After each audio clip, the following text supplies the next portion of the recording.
Galera do YouTube, hoje vou ensinar como fazer o dragão cristalino. Este aqui. Você pode simplesmente comprar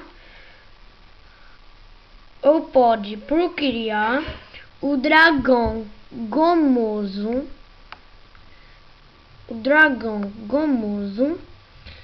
Este aqui. Este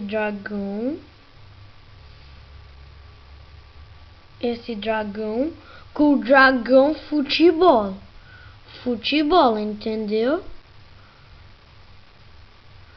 O futebol, que é este.